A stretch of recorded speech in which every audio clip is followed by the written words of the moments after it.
पुर्तगाल के Lisbon airport के पास लगी भीषण आग। एक कार पार्किंग में आग लगने के बाद आसमान में छाया काला धुआं।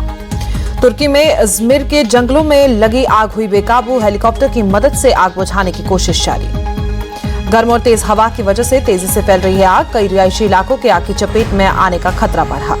शनिवार तड़के मध्य गाजा पर इजरायली हमले में 4 बच्चों और 6 महिलाओं समेत 15 लोगों की मौत। लोगों को आश्रय देने वाले एक घर और गोदाम को निशाना बनाया गया। शनिवार को रात भर इजरायल ने किया हमला।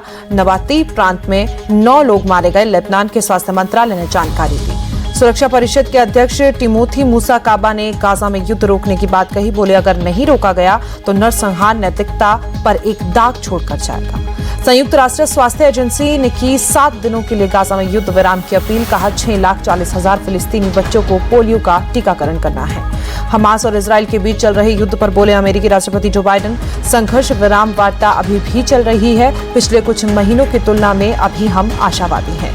रूस की सेना ने किया बड़ा दावा। कहा कई मोर्चों पर भीषण लड़ाई जारी, लेकिन रूसी सेना ने कई हमलों को नष्ट किया। यूक्रेन ने तबाह किया रूस के कुर्स्क क्षेत्र का पुल। यूक्रेनी सेना ने जारी किया वीडियो। एक दिन पहले भी सेना ने सेम नदी पुल के तबाह होने की सूचना दी थी। उत्तर पूर्वी यूक्रेन के सुमी में एक आवासीय खरीदारी क्षेत्र पर रूस का हमला। यूक्रेन ने दी जानकारी। हमले में 2 लोग गंभीर रूप से घायल। लुप्त हो चुके हैं कौदिक की जंगली आबादी को बहाल करने में जुटे चीन के वैज्ञानिक। दक्षिण पश्चिम चीन के यूनान प्रांत में चीनी अकादमी में किया जा रहा है रिसर्च। चीनी कंपनी ने अंतर्राष्ट्रीय उपयोग के लिए बनाया समुद्री तेल और गैस प्लेटफॉर्म। सऊदी अरब की खाड़ी में चीन ने भेजा तेल।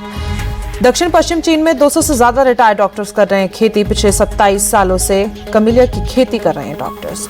चीन और ब्राजील के रिश्तों के 50 साल पूरे। ब्राजील के विदेश मंत्रालय और राष्ट्रीय कांग्रेस चीन के ब्रासिलिया में आयोजित किया कार्यक्रम। इंडोनेशिया की नई राजधानी नुसंतारा में आजादी के 79 साल पूरे होने पर कार्यक्रम का आयोजन। पारंपरिक कपड़े पहने सैकड़ों अधिकारी और आमंत्रित अतिथियों ने शिरकत की। डोमिनिकन गणराज्य के राष्ट्रपति लुइस अबिनाडर ने ली दूसरे कार्यकाल की शपथ। भ्रष्टाचार पर सख्त रुख अपनाने और सामाजिक सुधारों का वादा किया। हैती के सेंट मार्क्स शहर में एक जेल से भाग निकले कैदी। पुलिस की गोलाबारी में मारे गए 11 संदिग्ध भागे हुए कैदी। सेशेल्स के राष्ट्रपति विवल राम कलावन ने चीन के मजबूत रिश्तों की उम्मीद जताई है। बोले, चीन अफ्रीका सहयोग मंच के जरिए दोनों देशों के सहयोग और बढ़ावा मिलेगा। लंदन विश्वविद्यालय की एक प्रोफेसर ने मंकी पॉक्स को लेकर जताया अनुमान। कहा इसका एक नया वेरिएंट ब्रिटेन को कर सकता है प्रभावित। लोगों के लिए टीकाकरण जरूरी है।